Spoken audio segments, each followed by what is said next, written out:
खामोशी नहीं रहती।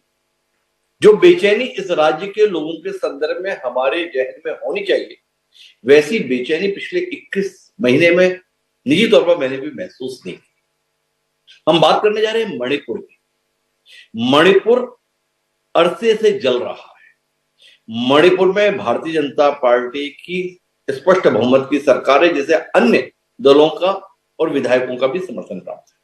60 सदस्यीय विधानसभा में यूं तो भारतीय जनता पार्टी के स्वयं के 37 विधायक हैं, पर इसके अलावा भी 11 विधायक ऐसे थे जो भारतीय जनता पार्टी को समर्थन दे रहे थे। इसके बावजूद भी इस राज्य में 21 माह से अशांति रही। इन 21 माह के दौरान वहां के तत्कालीन मुख्यमंत्री एन बीरेन सिंह को हटाने की आवाज तो कई बार उठी, पर उस पर ध्यान दिया गया हो ऐसा महसूस नहीं हुआ। इस दौरान वहां की राज्यपाल जरूर बदल गई। अनुसुईया उइके वहां पर राज्यपाल के तौर पर पहुंची थी। जिस प्रकार की हिंसा की घटनाएं हो रही थी उसके संदर्भ में उन्होंने बड़े आक्रामक बयान भी दिए थे, पर बदलती हुई परिस्थितियों के साथ में अनुसुईया उइके तो बदली, पर बीरेन सिंह को नहीं बदल गया। कुकी और मैते दो समुदायों के बीच परस्पर अविश्वास की दरार खाई में तब्दील 21 महीनों में हो गई। शांति स्थापना की दृष्टि से केंद्र सरकार ने यह बताने की चेष्टा की कि वह यथोचित प्रयत्न कर रही है। गृह मंत्री अमित शाह स्वयं वहां पर दौरे पर भी गए, वहां पर उन्होंने कैंप भी किया, पर इसके बावजूद शांति के संदर्भ में वो हालात नहीं बने जिसकी उम्मीद देश को थी। इस बात को लेकर विपक्ष आक्रामक रहा कि प्रधानमंत्री नरेंद्र मोदी सब तरफ जाते हैं, अब मणिपुर क्यों नहीं जाते। ये सवाल पूछने में जितना आसान लगता है कि शायद उसका उत्तर इतना सहज या सरल नहीं। ऐसा नहीं हो सकता कि देश के प्रधानमंत्री नरेंद्र मोदी को लगे कि मेरे जाने से शांति स्थापित हो सकती है, वो ना जाए और राज्य को आग के हवाले कर दे। निश्चित रूप से वहां की परिस्थितियों के मद्देनजर प्रधानमंत्री ऐसा महसूस करते होंगे शायद कि उनके जाने से भी हालात शायद बेहतर ना हो। आगे इसके संदर्भ में भाजपा प्रवक्ता बेहतर बता सकते हैं, पर हम इस पर बात इसलिए कर रहे हैं कि देर से ही सही, पर आखिरकार बीरेन सिंह मुख्यमंत्री के पद से हट गए और उनके स्थान पर स्पष्ट जनादेश होते हुए भी भारतीय जनता पार्टी किसी दूसरे चेहरे को सामने नहीं लाई और इस्तीफा देने के 4 दिन बाद आखिरकार कल केंद्र सरकार ने वहां पर विधानसभा को निलंबित करते हुए राष्ट्रपति शासन का ऐलान कर दिया। अपनी ही पार्टी की सरकार और उसका बहुमत होते हुए भी भारतीय जनता पार्टी को अगर राष्ट्रपति शासन लगाने का कदम उठाना पड़ा तो हम इससे भारतीय जनता पार्टी और केंद्र सरकार की जटिलता का अंदाजा लगा सकते हैं। आज हम इसी पर बात करें। बदलाव से बदलेगी बयार, सवाल बरकरार। संदर्भ यह है कि वहां पर जिस प्रकार से अविश्वास बना है, वहां के आम आदमी की जान लगातार खतरे में बनी हुई है। वहां पर रहने वाले लोग खुद ही एक दूसरे के खून के प्यासे हो रखे हैं। कानून व्यवस्था दांव पर लगी हुई है। पड़ोसी मुल्कों से भाड़े के आतंकियों के आने की खबर पर भी हम बेबसी के साथ केवल देखने के लिए मजबूर हैं। क्या इन सारी चीजों से हम इस फैसले के साथ उबर पाएंगे? वहां पर नए सिरे से जनादेश जुटाने की जरूरत है या राष्ट्रपति शासन के माध्यम से माहौल को शांत करके उम्मीद हम कर सकते हैं? सवाल बहुत दे रहे हैं। इन सवालों को उत्तर खोजने की कोशिश करेंगे। हमारे साथ इस गंभीर विमर्श का हिस्सा बनने के लिए 4 खास मेहमान मौजूद हैं। उनसे आपका परिचय कराएं और इस जटिल और महत्वपूर्ण विषय पर जो गंभीर विमर्श करें उससे पहले समय है आज के विचार सूत्र का। हमारा आज का विचार सूत्र इस जटिलता को लेकर यह कहता है कि एक व्यक्ति अक्सर अपने भाग्य से उसी रास्ते पर मिलता है जिस पर वह उससे बचने के लिए चला था। जीन डे ला फॉन्टेन ने यह बात व्यक्ति के संदर्भ में कही, पर हम इस बात को सरकार के संदर्भ में लागू करते हैं।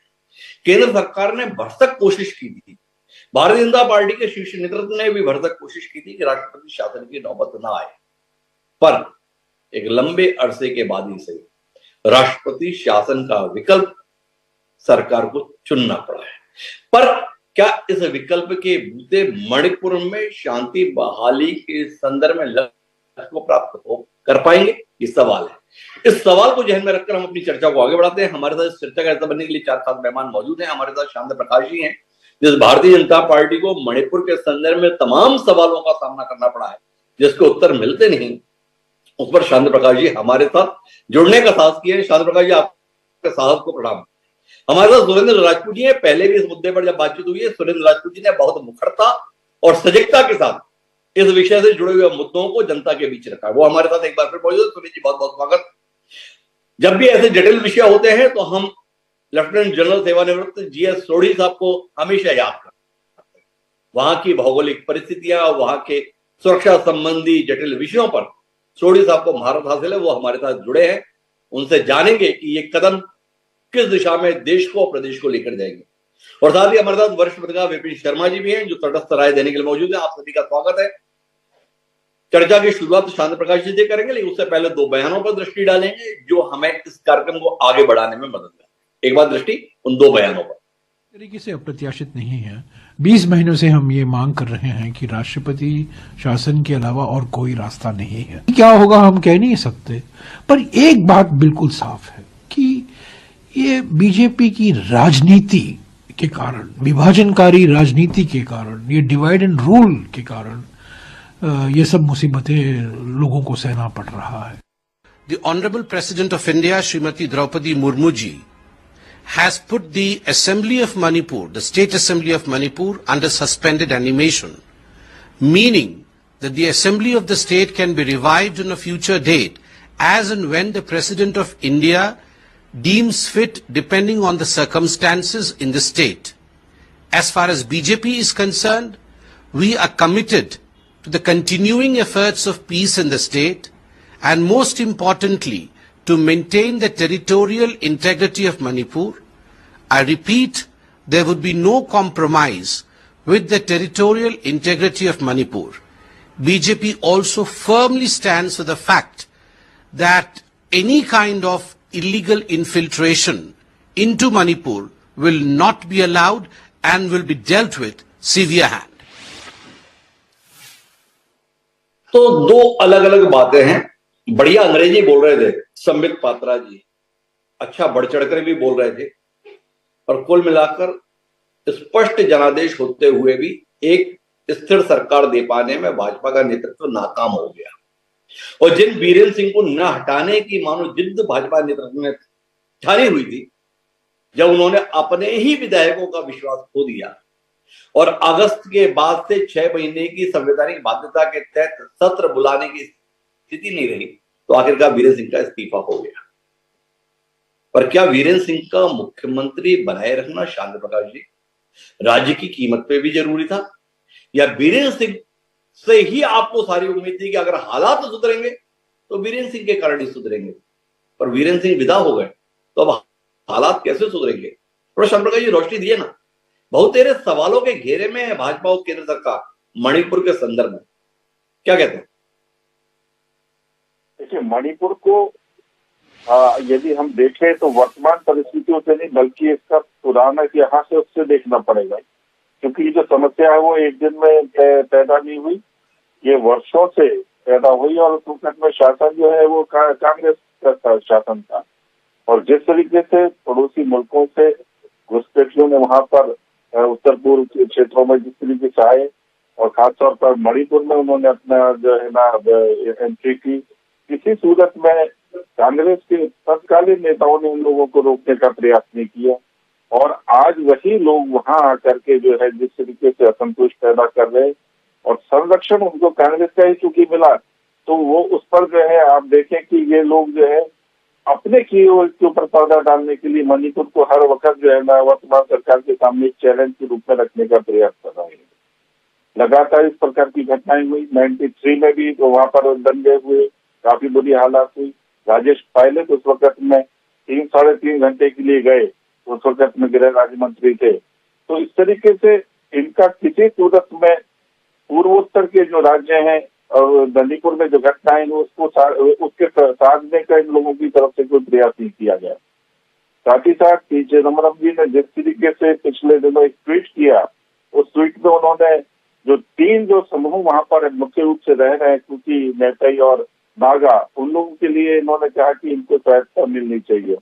और जाहिर सी बात इस प्रकार के बयान पर खुद कांग्रेस के विधायकों ने विरोध किया, क्योंकि अगर इस तरीके से सहायता की बात की जाएगी तो ये जो डिवीजन पॉलिटिक्स जो केंद्र से इनके दिमाग में है, वहाँ के स्टेट के जो लोग हैं वो डिवीजन नहीं चाहते, वो चाहते हैं कि एक साथ एकजुट बन करके रहें। मगर जिन लोगों को इन्होंने वहां पर पाला पुष्ट किया, आज वही जो है वहाँ के जो मूल निवासियों के लिए मुश्किलात पैदा कर रहे हैं। पिछले 21 महीने से वहां पर जिस तरीके की स्थितियां पैदा हुई, भारत सरकार ने विशेष रूप से अमित शाह जी, गृह मंत्री जी के नेतृत्व में तमाम प्रयास किए और वह सारे प्रयास किए ताकि वहां पर जो है आपस में सद्भाव बने और विशेष रूप से कुकी और मैतेई जो समूह है उनमें सद्भाव बने। मगर जिस तरीके से इनको कांग्रेस के द्वारा वहां पर पुश किया गया, वो लोग किसी प्रकार से कब्जे में नहीं आ पा रहे थे। अल्टीमेटली जो वर्तमान हमारे जो मुख्यमंत्री वीरेंद्र जी, उन्होंने देखा कि ये सब चीजें नहीं व्यवस्थित हो पा रही हैं, तो राष्ट्रपति जी से चर्चा की और राष्ट्रपति जी ने भी जो सेक्शन 356 जो है अनुच्छेद, उसमें ये कार्रवाई की है, क्योंकि इसमें भी 2 अनुच्छेद हैं, 355 जिसमें जो व्यवस्था जो है उसको नियंत्रण करने के लिए इस प्रकार का राष्ट्रपति शासन लगाया जाता है और 365 जो है उसमें राष्ट्रपति शासन लगाने का कारण होता है कि प्रदेश सरकार राष्ट्रपति जी के जो भी निर्देश है उनका पालन नहीं कर रही है। तो यहाँ पर व्यवस्थाओं को सुचारू और व्यवस्थित करने के आशय से 356 लगाया गया है।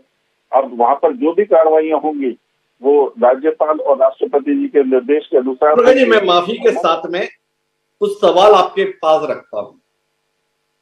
कितना आसान होता है ना आपके लिए, जब भी कोई ऐसी जटिलता हो तो कांग्रेस को जिम्मेदार ठहराना।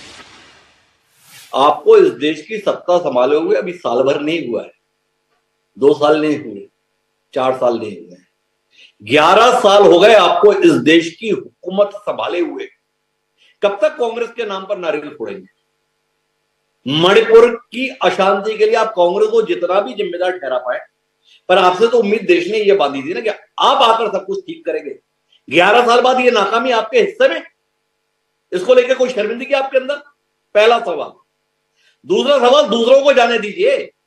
बीरेंद्र सिंह के खिलाफ अक्टूबर में आपकी भारतीय जनता पार्टी के 19 विधायकों ने लिखित में अविश्वास दिया था। आप हटाने के संदर्भ में कदम नहीं उठा सके। अभी भी आपने कदम तब उठाया जब बीरेंद्र सिंह की हिम्मत और हैसियत नहीं रह गई विधानसभा के सत्र का सामना करने की। आपके भेजे हुए राज्यपाल ने विधानसभा के सत्र को मान्य कर दिया। संवैधानिक बाध्यता है जिसमें 6 महीने में विधानसभा का सत्र बुलाया जाना जरूरी। 10 फरवरी को सत्र था, सरकार का बहुमत नहीं रहा, इस्तीफे के अलावा विकल्प क्या था? दूसरा सवाल। और तीसरा सवाल जो सुरेंद्र राजपूत जी यहां पर खड़ा करें, मैं ही पूछ देता हूं। देश के प्रधानमंत्री नरेंद्र मोदी की मौजूदगी रूस और यूक्रेन के युद्ध में भी विराम की स्थिति ला देती है, आप दावा करते हैं। ये सवाल बार बार पूछा जाता है कि जो इस देश का सबसे लोकप्रिय नेता है, जिसके एक इशारे पर कोविड काल में पूरा देश सस्फूर्त अपने आप को जो जहां था वहां पर रोक लिया, वो नरेंद्र मोदी किन कारणों के चलते मणिपुर के दौरे पर इन 21 महीनों के दौरान जाने के लिए तैयार नहीं हुए? सवाल तो है ना।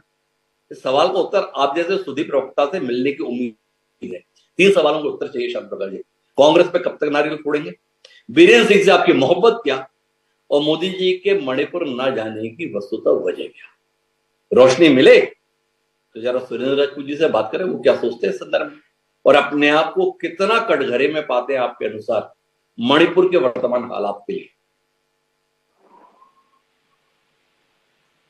देखिए, जिस तरीके से आपने कहा कि जो वीरेंद्र जी जो है उनके संदर्भ में, तो मैं नहीं मानता कि जो है वीरेंद्र जी की तरफ से प्रयास नहीं किए जा रहे थे। प्रयास पूरे किए जा रहे थे, केंद्र भी पूरी निगाह रख रहा था। हमारे मंत्री जो है, गृह राज्य मंत्री, वो वहां पर लगातार जो है वहां पर डेरा डाले हुए थे। और देखिए, आप इसकी तुलना यूक्रेन के साथ में कर रहे हैं और विदेश में जो है ना व्यवस्था की बात कर रहे हैं। इस प्रकार का माहौल की बात नहीं है, ये समस्या बहुत गहरी है। इसको आप यूक्रेन युद्ध के साथ में तुलना करना जो है, ये बिल्कुल जो है ना, मैं जायज आपका बात नहीं मानता, क्योंकि ये जो समस्या है ये ठीक उस तरीके से जिस तरीके से जम्मू कश्मीर में समस्या पैदा हुई, जिस तरीके से जो है हमारे बीच में उपद्रवी मौजूद हैं और किसी का पता नहीं, और किस तरीके से उसको सावधानी से पकड़ना है, उसके ऊपर कब्जा करना है, इस सब चीज का भी ख्याल रखा जाता है। तो ये केवल मजाक करने की बात नहीं है कि मोदी जी नहीं पहुंचे और मोदी जी ने क्यों नहीं रुकवाया। ये एक प्रकार की कटाक्ष जो है, माफ कीजिएगा शांति प्रकाश जी, जी, देश के प्रधानमंत्री हैं नरेंद्र मोदी जी, देश के सबसे लोकप्रिय नेता हैं नरेंद्र मोदी जी। मणिपुर एक राज्य के तौर पर पिछले 20 महीने 21 महीने से अशांत है। अगर इस कार्यक्रम के अंतर्गत मैं ये अपेक्षा व्यक्त कर रहा हूं कि आखिर देश के सबसे लोकप्रिय नेता ने मणिपुर जाने के संदर्भ में परहेज क्यों रखा हुआ है, तो शांत प्रकाश जी आपकी जिम्मेदारी बनती है कि आप उसके कारण को हमारे बीच में रखें, ना कि उसको आप इस तरीके से हवा में उड़ा दें। ये मेरा विनम्र अनुरोध है आपसे, एक। और दूसरा, इस विषय पर तो आपने कोई टिप्पणी करने की भी जरूरत नहीं समझी। जो आपने शुरुआत में बोला था वो देखिए ना, मणिपुर क्या है, वो कांग्रेस के समय पर ऐसा रहा है और कांग्रेस ने ऐसा किया है। 11 साल हो गए आपकी सरकार को, भरोसा किया है देश ने आप पर, भरोसा था देश को आप पर। आप कब तक कांग्रेस का नाम लेकर, कब तक पंडित नेहरू और इंदिरा गांधी का नाम लेकर अपने आप को ढाल बनाएंगे? शांत प्रकाश जी देखिए, बिल्कुल कांग्रेस का नाम लिया जाएगा। आज भी कांग्रेस वहां पर माहौल बिगाड़ रही है, आज भी लिया जाएगा।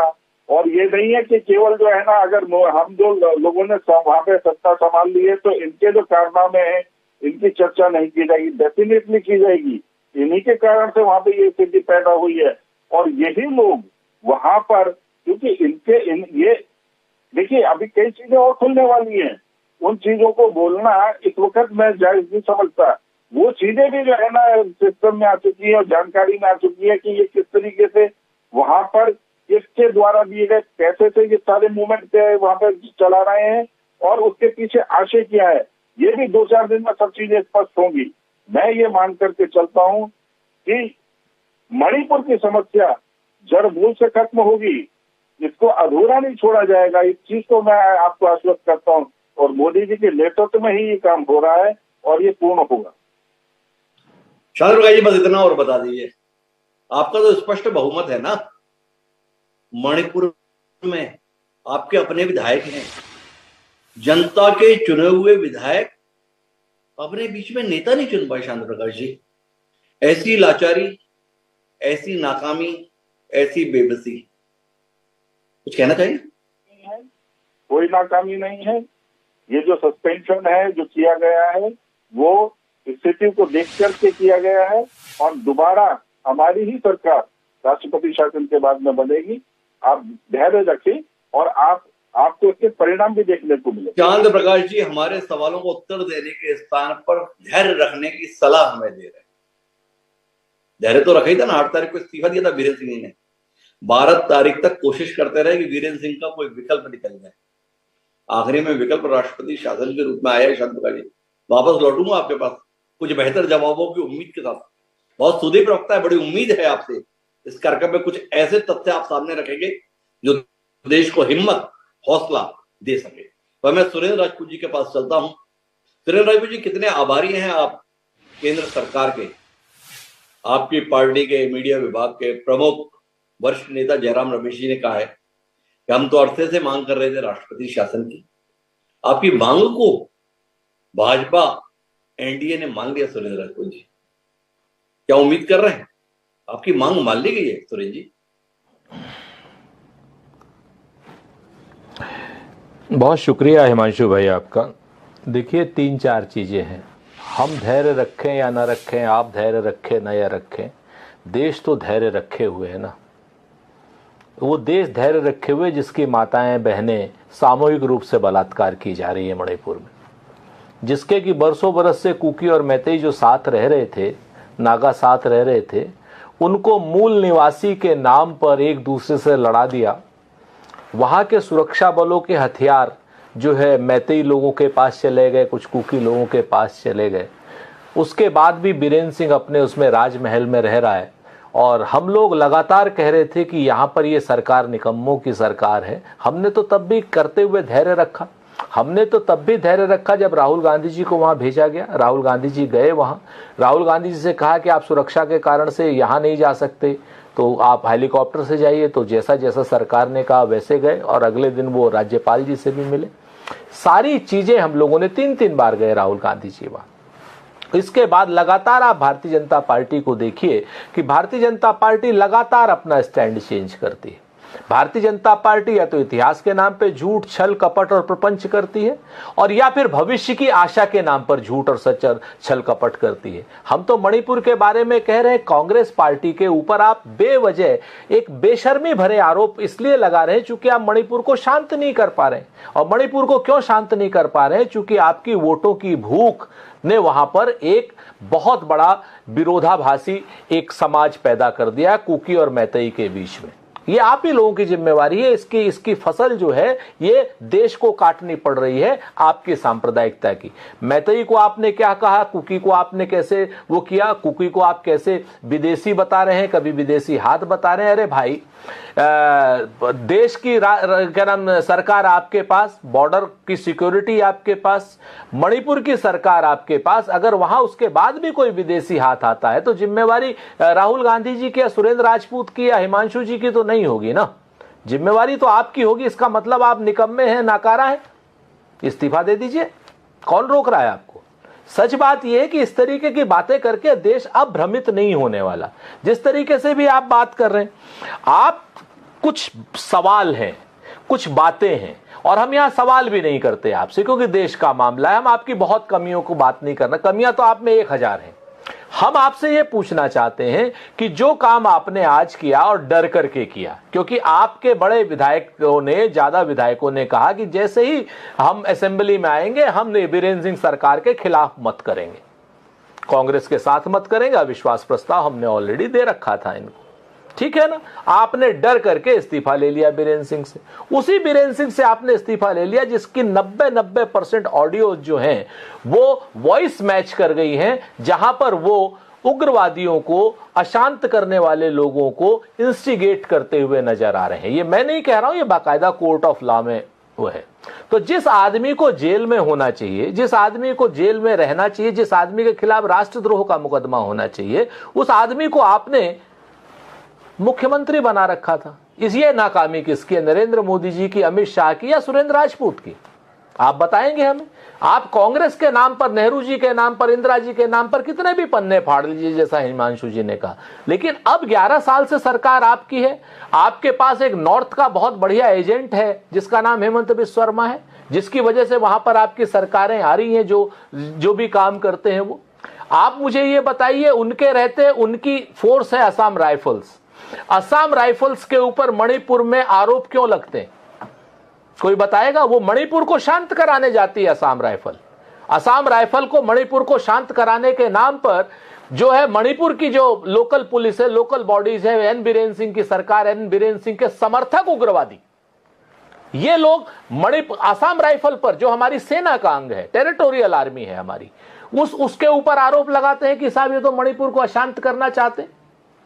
कोई देश की आर्मी मणिपुर को अशांत करने की बात करेगी? श्याम प्रकाश जी, आप मुझे बताइए किस तरीके के आरोप लगा रहे हैं? आपको मालूम है, नीच आरोप लगा रहे हैं आप, सेना के ऊपर आरोप लगा रहे हैं आप, और उसके बाद आप हमारे ऊपर बात करके कह देते हैं कि नहीं ऐसे नहीं किया, वैसे नहीं किया। अरे भाई, पहले नहीं किया, अब आप तो देख लो आपने करके क्या कर लिया वहां पर। आपने क्या कर दिया? महिलाओं के जानना यह है, मैं विनम्रता के साथ बीच में हस्तक्षेप कर रहा हूं, आखिरकार भारतीय जनता पार्टी ने जिन भी परिस्थितियों के तहत चाह, केंद्र सरकार ने राष्ट्रपति शासन लगा दिया है, और इस समय एक पूर्व नौकरशाह जो देश के गृह सचिव रहे हैं, अजय कुमार भल्ला जी, वो मणिपुर के राज्यपाल का दायित्व संभाले हुए हैं।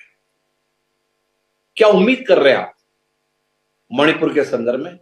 क्या अपेक्षा है आपकी राष्ट्रपति शासन के दौरान मणिपुर के संदर्भ में? इस बार कुछ अपनी बात रखेंगे? सबसे पहले देखिए, अजय भल्ला एक अच्छे नौकरशाह हैं। सबसे पहले वहां पर आपको संवाद स्थापित करना होगा। संवाद स्थापित करने की पहली शर्त है कि विश्वास की बहाली, और विश्वास बहाली की पहली शर्त है कि भारतीय जनता पार्टी का जो मुख्यमंत्री पद का जो व्यक्ति था एन बीरेंद्र सिंह, इसकी गिरफ्तारी, क्योंकि इस शख्स ने वहां आग लगवाई, ऐसा वहां के लोगों का आरोप है, मैं नहीं कह रहा हूं। तो जब तक आप विश्वास की बहाली नहीं करेंगे, जब तक वहां दोषी लोगों को कड़ी सजा नहीं देंगे, जब तक उग्रवादियों के हाथ में जो हमारी पुलिस के हथियार वापस नहीं आएंगे, जब तक आप आर्मी को यानी असम राइफल्स को वहां पर ताकत नहीं देंगे, तब तक आप कैसे विश्वास की बहाली और कैसे संवाद स्थापित करेंगे? कैसे संवाद करेंगे, कैसे बहाली करेंगे? सुरेश बाबू जी का सीधा मानना है कि राष्ट्रपति शासन तो ठीक है, पर इस किस्म की जो आग वहां पर लगी उसके लिए वह तत्कालीन मुख्यमंत्री को जिम्मेदार मानते हैं। और सुरेश राजपूत को लगता है विश्वास बहाली के लिए सबसे पहले एन वीरेंद्र सिंह का गिरफ्तार होना जरूरी है। पर मेरे साथ में सोढ़ी साहब है। सोढ़ी साहब, वाकई इतना सरल मामला है? एक वीरेंद्र सिंह की गिरफ्तारी शांति बहाली की दिशा में महत्वपूर्ण कदम होगी या आत्मघात होगा? दो समुदायों में बिटा हुआ है मणिपुर, कुकी और मैतेई। कुकी लोगों को वीरेंद्र सिंह फूटी आंख नहीं सुहार है, और मैतेई लोगों का मानना है कि वीरेंद्र सिंह को हाथ भी नहीं छूना चाहिए। क्या कहते हैं आप? समाधान जम्मू कश्मीर की तर्ज पर, जहां पर बांट दिया गया 3 केंद्र शासित प्रदेशों के रूप में, जम्मू कश्मीर लद्दाख, और अभी जम्मू कश्मीर है पर लद्दाख अलग हो गया। क्या देखते हैं आप? क्या समाधान दिखाई दे रहा है आपको? और राष्ट्रपति शासन से कोई उम्मीद बंदी है आपको? जय हिंद डॉक्टर हिमांशु जी। ये मेरा सौभाग्य कि मैं आपके न्यूज चैनल और विख्यात को पैनलिस्ट के साथ हूं। 1947 में जब भारत आजाद हुआ तब मणिपुर भारत का हिस्सा नहीं था, वो एक इंडिपेंडेंट राष्ट्र था। लेकिन 2 साल बाद 1949 में मणिपुर भारत में विलय हुआ, और उसके तुरंत बाद कई दशकों तक मणिपुर में अशांति रही, अस्थिरता रही। लेकिन सब कुछ बदला 23 अगस्त 2008 को, जब सस्पेंशन ऑफ ऑपरेशन एग्रीमेंट पे हस्ताक्षर हुए। उसके बाद 15 साल तक मणिपुर में शांति रही, वहां पे कोई हिंसा की वारदात नहीं हुई। लेकिन जैसे ही साल 2023 शुरू हुआ, वहां पे दोनों समुदायों के बीच में अशांति आस्ता आस्ता बढ़नी शुरू हो गई। और 3 मई 2023 को जब मणिपुर हाई कोर्ट का ऑर्डर आया, उसके बाद जो हिंसा भड़की वो आज तक वहां चल रही है। इस 21 महीने की हिंसा में 221 लोग मारे जा चुके हैं, 10,000 से ज्यादा जख्मी हो रखे हैं, 4,786 घरों को आग लगा दी गई है, और 386 धार्मिक स्थानों को बर्बाद कर दिया गया है। डॉक्टर साहब, मैं दिसंबर के आखिरी हफ्ते 2023 में मणिपुर गया था 1 हफ्ते के लिए, जब ये हिंसा बढ़ी उसके 7 महीने के बाद। मैंने वहां जब स्थानीय लोगों से बात की, मैंने ये पाया कि चाहे कुकी हो, मेती हो, सब ने यही कहा कि इतनी दरार दोनों समुदायों के बीच में आ चुकी है कि 10 से 15 साल लगेंगे शांति वापस आने के लिए। मैंने खुद अपनी आंखों से देखा, वहां इलाके ऐसे बढ़ गए हैं कि कुकी मेती के इलाके में नहीं जा सकता, मेती वाले कुकी के इलाके में नहीं आ सकते। अगले साल 15 अप्रैल 2024 को असम राइफल्स ने एक रिपोर्ट सबमिट की, जिसमें साफ शब्दों में लिखा था कि बीरेन सिंह सरकार जिम्मेवार है जो वहां पे ये पूरा हत्याकांड हुई। लेकिन हमने देखा उसके बाद भी वहां पे कई कोशिशें चली कि शायद शांति आ जाए, लेकिन शांति आई नहीं।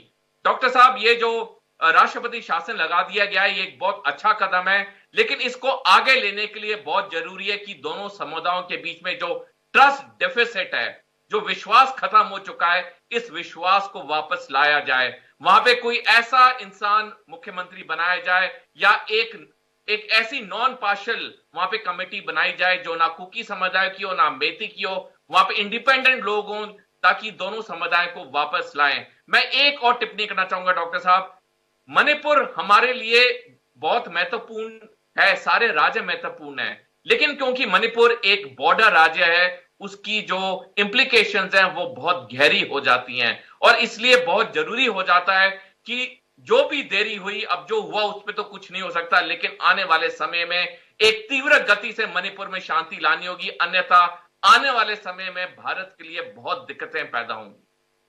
अच्छा, मेरे को थोड़ी सा जो मैंने एक मूल सवाल किया था उसे थोड़ा विस्तार देने की कोशिश करता हूं। आपको मणिपुर की भौगोलिक स्थिति की जानकारी है, वहां पर कुकी और मैतेई लोगों की बसाहट कैसी है? 2 अलग अलग क्षेत्र हैं जहां पर कुकी अलग इलाके में रहते हैं, मैतेई अलग इलाके में रहते हैं, या कुकी और मैतेई साथ साथ ही रहते हैं? ये सवाल मेरा इसलिए है कि क्या मणिपुर का विभाजन शांति बहाली की दिशा में कोई विकल्प हो सकता है। हमने अतीत में ऐसे तनावपूर्ण क्षणों में फैसले लिए हैं, इसलिए ये कोई अचंभित करने वाली बात नहीं है। एक विकल्प के संदर्भ में आपसे समझने वाली बात है। इसमें कुछ मदद करेंगे आप हमारी? बिल्कुल डॉक्टर साहब, मणिपुर में कुकी और मेती समुदाय बिल्कुल अलग अलग जगह में रहते हैं। जहां पे मेती लोग हैं वहां कुकी का एक इंसान नहीं जा सकता। मैंने खुद अपनी आंखों से पोस्टर देखे हैं जहां पे लिखा है मेती गो बैक, या पोस्टर पे लिखा है कुकी गो बैक। वहां पे मेती कुकी दूसरों के इलाकों में जाने की हिम्मत नहीं कर सकते हैं। लेकिन मैं एक और बात कहना चाहूंगा, दुनिया में ऐसी कोई समस्या नहीं है जिसका हल नहीं है। अब मणिपुर का विभाजन डेफिनेटली कोई समाधान नहीं है। मणिपुर एक एकत्रित होना चाहिए, वापस लाया जाए, उनमें जो ट्रस्ट डेफिसिट उसको खत्म किया जाए। ये बिल्कुल मुमकिन है, मुश्किल जरूर है लेकिन ये बिल्कुल मुमकिन है अगर सारी पॉलिटिकल पार्टीज इकट्ठी आए, अपने राजनीतिक मतभेद छोड़ दें, इकट्ठे मणिपुर के लिए काम करें। मेरे को पूरी उम्मीद है, यकीन है कि मणिपुर वैसे ही शांति देखेगा जैसे 2023 से पहले 15 साल तक वहां शांति थी। तो सोडी साहब विभाजन के विकल्प को खारिज करते हैं और बोलते हैं ऐसी कोई समस्या नहीं जिसका समाधान ना हो सके। मेरे साथ में विपिन शर्मा जी हैं। विपिन जी, विभाजन संबंधी विकल्प पर तो हम बाद में बात करेंगे। जो सवाल मेरा शांत प्रकाश जी से, और शांत प्रकाश जी ने चाहकर भी उसका कोई उत्तर नहीं दिया। वो सवाल इस संदर्भ में है कि नरेंद्र मोदी एक साहसिक नेता रहे हैं। नरेंद्र मोदी चुनौतियों से सामना करने वाले नेता रहे हैं। नरेंद्र मोदी मुश्किल परिस्थितियों में खुद खड़े होने वाले नेता रहे। पर मणिपुर के संदर्भ में यह सवाल बार बार उठा है कि आखिर मणिपुर जाने से प्रधानमंत्री के तौर पर नरेंद्र मोदी ने परहेज क्यों रखा है? कोई तो कारण होगा, कोई तो वजह होगी। बतौर पत्रकार आप समझ पाए क्या वजह है जिसके चलते नरेंद्र मोदी खुद फ्रंट फुट पर आकर इस विषय का सामना नहीं किया? हिमांशु जी धन्यवाद। देखिए, निश्चित बात है ये बहुत ज्वलन मुद्दा है, क्योंकि एक तरफ हम लोग बात करते हैं नए भारत की और महाशक्ति बनाने की, तो यहाँ पर जब तक मैं समझता हूँ ये बहुत जरूरी बात है जो आपके चैनल के माध्यम से दर्शकों को पहुंचनी चाहिए कि जो हमारे नए भारत के निर्माण का सपना है वो तब तक अधूरा है जब तक सही मायने में हम जो 7 north eastern states and the mountain state of Sikkim जब तक उसको इंटीग्रेट नहीं करते मेन स्ट्रीम में, तो यहां पर जो 11 मर्तबा जो राष्ट्रपति शासन लगाया गया 57 सालों में, तो अपने आप में ये मुद्दे को बहुत ज्वलन बना देता है। और सबसे जरूरी बात है, क्योंकि आपने बिल्कुल, मैं आपकी बात से इत्तेफाक रखता हूं कि यहां पर प्रधानमंत्री के नेतृत्व का लोहा माना जाता है और बड़ी उम्मीदें हैं, लेकिन मणिपुर जब इतने महीने से 21 महीने हो गए जलते हुए और बिल्कुल कंप्लीट ब्रेकडाउन, तो वहां पर क्या कारण है कि देश के माननीय प्रधानमंत्री, और ये तीसरी बार बतौर प्रधानमंत्री उन्होंने कार्यभार संभाला है, जनता ने अपना जनादेश दिया है, तो यहां पर ऐसा क्या कारण हो गया कि वो मणिपुर नहीं जा पाए? और निश्चित बात है यहां पर एक बैठे बैठाए विपक्ष को मौका मिलता है कि यहां पर सरकार को भी घेरें और सवाल पूछें, मुकम्मल तरीके से अपनी आवाज उठाएं। लेकिन जरूरी बात है यहां पर जिसको मद्देनजर रखना चाहिए, आपको आवाज मिल रही है? तो 11 मर्तबा राष्ट्रपति शासन लगाया गया मणिपुर में, तो सवाल यह पैदा होता है क्या मणिपुर अभिन्न हिस्सा नहीं है हिंदुस्तान का? और यहां पर ऐसा व्यवहार क्यों करा जा रहा है? और यहां पर उम्मीदें हैं, ये भी कोई रॉकेट साइंस नहीं है, किसी को बताने की आवश्यकता नहीं है, देश पूरा सम्मान करता है प्रधानमंत्री का और बड़ी उम्मीदें हैं। लेकिन यहां पर जब मणिपुर चल रहा है इतने समय से, तो यहां पर बहुत अच्छा संदेश जाता है। ये सवाल तो मैं ही कर रहा हूं कि प्रधानमंत्री क्यों नहीं गए। आप जैसे सुधीर पत्रकार से ये आकलन जानने की कोशिश है, तो कोई तो वजह होगी ना, यूं ही कोई बेवफा नहीं होता, हमारे यहाँ कहा जाता है। विपिन जी समझ पाए क्या कि ये वजह है, ये कारण है जिसके कारण से प्रधानमंत्री ने अपने आप को इस विषय पर सामने आने से रोका हुआ है? इस पर आपकी कोई समझ, आपका कोई निष्कर्ष? जी देखिए, बतौर पत्रकार जो मैं समझ रखता हूं, मैं ये बोलूंगा कि यहाँ पर किसी भी एक समुदाय को वो प्रधानमंत्री एक गलत संदेश नहीं देना चाहते, तो यहाँ पर क्योंकि ये मुझे लगता है कि एक बड़ा सोचा समझा कदम है, लेकिन ये सोचा समझा कदम उसको सही कैसे मानेंगे कि जब आपके देश का एक अभिन्न हिस्सा जल रहा है, तो यहां पर सवाल उठता है।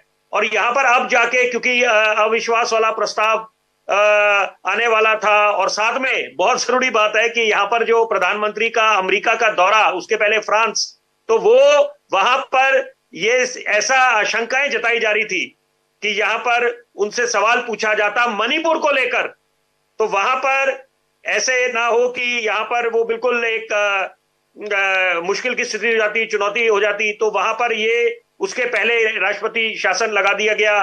तो ये मुझे लगता है कि ये कई ऐसे सवाल हैं, और मैं एक इसमें बात जोड़ूंगा, यहाँ पर कई अच्छे कदम उठाए हैं, या जैसे कि मिसाल के तौर पे कि दिवाली जाकर फौजी भाइयों के साथ मनाते हैं, तो वो बड़ी अच्छी बात है, बहुत अच्छा एक संदेश जाता है। लेकिन साथ साथ कि जब महिला खिलाड़ी इतने वक्त से अनशन पे बैठी थी, वहां पर उसकी सुध क्यों नहीं ली गई उस मामले की? तो यहाँ पर जब आधी आबादी है और यहाँ पर हम बोलते हैं कि वाकई में वुमेन लेड डेवलपमेंट है। भारत के माननीय प्रधानमंत्री जब अमेरिका के दौरे में गए थे 2023 में, तो उन्होंने बोला था सबसे अच्छी बात जो हिंदुस्तान को बाकी मुल्कों से अलग करती है, जुदा करती है, वो है कि वुमेन लेड डेवलपमेंट। तो यहाँ पर उसको लेकर भी सवाल उठे थे, और ये भी इसमें कोई इफ एंड बट नहीं है कि वो बिल्कुल एक जायज बात है। यहाँ पर जो सवाल बनता है प्रधानमंत्री से, दूसरी बात है क्योंकि उम्मीद किससे करते हैं, जो वो सक्षम होता है, उम्मीद आप उन्हीं से लगाएंगे।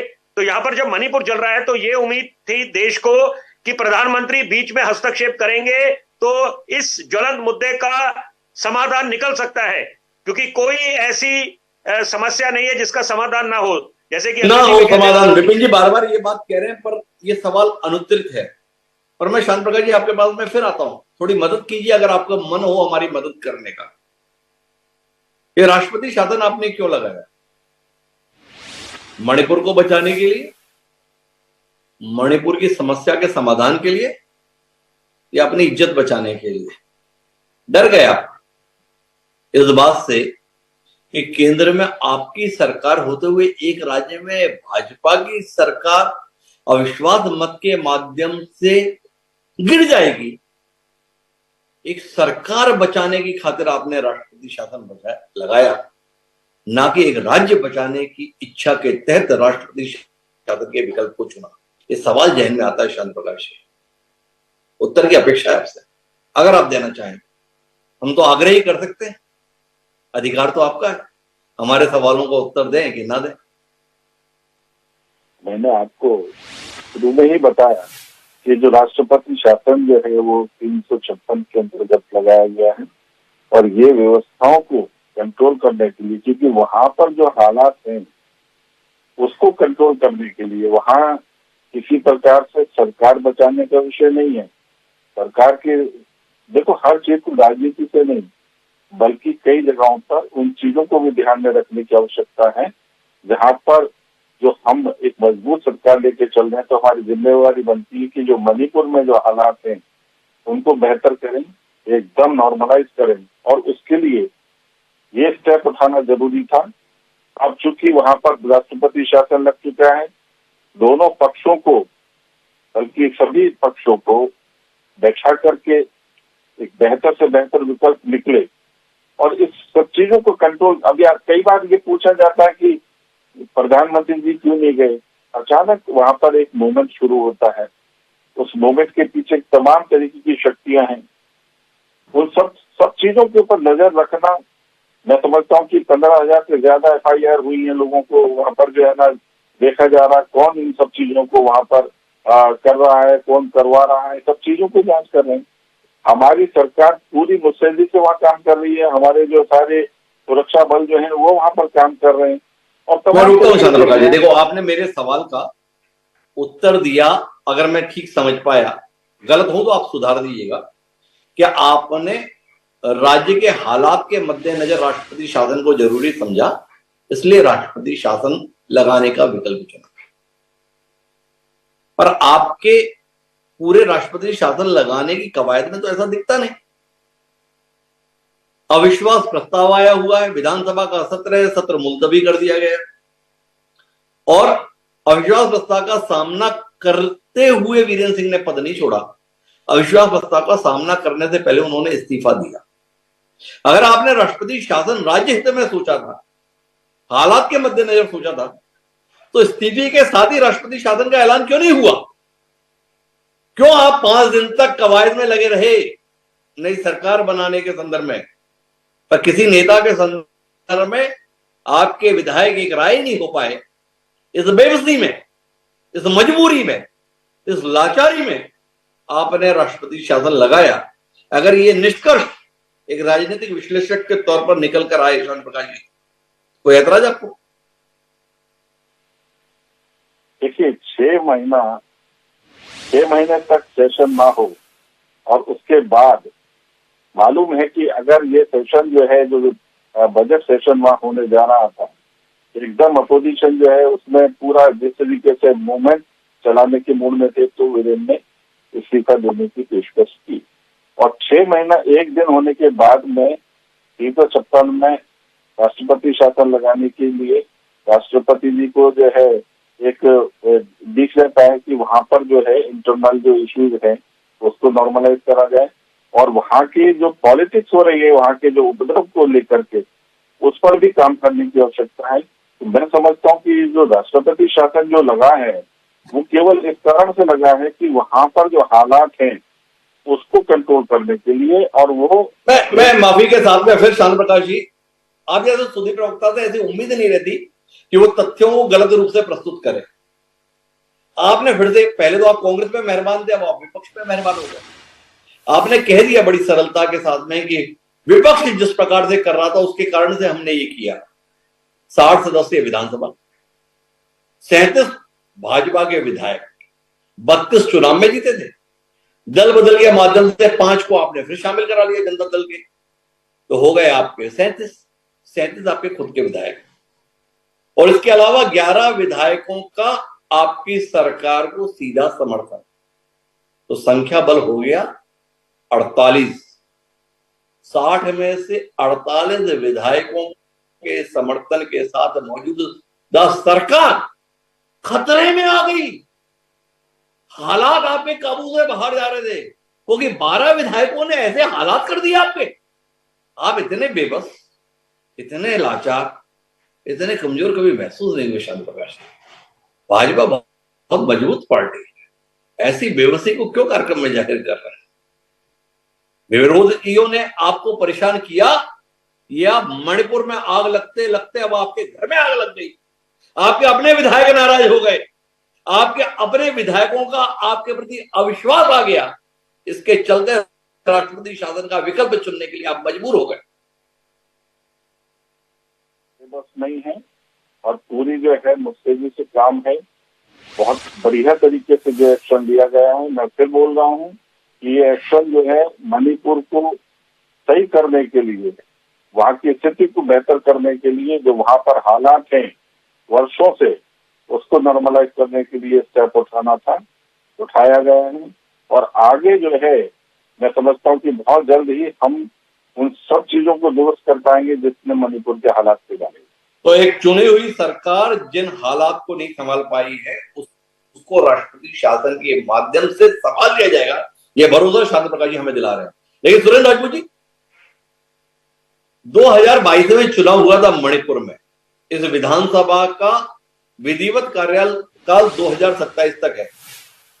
2027 तक इंतजार करना चाहिए जनता को अपना फैसला लेने के संदर्भ में, या राष्ट्रपति शासन 6 महीने के लिए है? इस 6 महीने में ऐसे हालात बने कि जनता नए सिरे से अपने भविष्य का फैसला ले पाए, इसके संदर्भ में आप कोई उम्मीद देखते हैं मणिपुर में शांति के संदर्भ में, या इस राज्य को अभी राष्ट्रपति शासन के हवाले ही रहना चाहिए? हिमांशु भाई, देखिए, जो ये बॉर्डरिंग स्टेट है, इसमें बेवजह की राजनीति नहीं होनी चाहिए, हमारा बड़ा स्पष्ट मानना है। और यहाँ पर जितनी ज़्यादा तू मैं होगी उतना खराब होगी स्थिति। भारतीय जनता पार्टी के लोग दुर्भाग्य से इस बात को समझते नहीं है। भारतीय जनता पार्टी के लोग हमेशा विभाजनकारी राजनीति करते हैं, हिंदू को मुसलमान से लड़ाते हैं, कुकी को मैतेई से लड़ाते हैं, सिख को ईसाई से लड़ाते हैं, इस तरीके का काम करते हैं। बॉर्डरिंग स्टेट में चलता नहीं है। अब वहां पर क्या परिस्थितियां कल बनेंगी हम नहीं कह सकते कि उससे पहले विधानसभा भंग हो, चुनाव, अभी तो चुनाव लायक हालात ही नहीं। आप एक चीज देखिए, बड़ी महत्वपूर्ण बात सेठी साहब ने बोली, उस बात को, जिस बात को मैंने इंगित किया था कि असम राइफल के खिलाफ पूरा मणिपुर में की सरकार हो गई। असम राइफल ने रिपोर्ट दी कि वहां पर एन बीरेन सिंह की सरकार इस तरीके से हिंसा को बढ़ावा दे रही है। और प्रमाण के साथ दिए। आप बात समझिए। और जिन उग्रवादियों के पास सरकारी राइफलें थी, पुलिस की राइफलें थी, उनसे असम राइफल की मुठभेड़ हुई।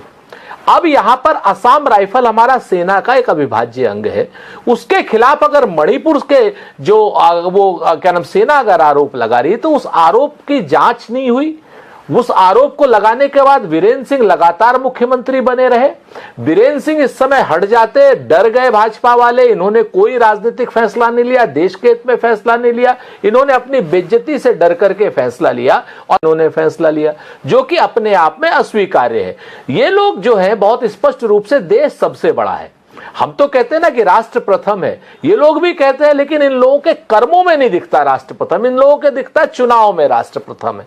तो मेरा यह मानना है कि आज की डेट में हम चुनाव की बात ना करें, आज की डेट में असेंबली की बात ना करें, आज की डेट में जो वर्तमान में राष्ट्रपति शासन लगा है उसमें एक विश्वास बहाली की जरूर बात करें। जब हम विश्वास बहाली कर लेंगे तब हम एक राजनीतिक प्रक्रिया को शुरू करेंगे। राजनीतिक प्रक्रिया शुरू होने में परिपक्व किस्म का बयान सुरेंद्र राजपूत जी का, उनका कहना है कि सीमावर्ती राज्य है, राजनीति के दृष्टिकोण से समाधान नहीं बल्कि देश हित की दृष्टि से समाधान की दिशा में आगे बढ़ना चाहिए।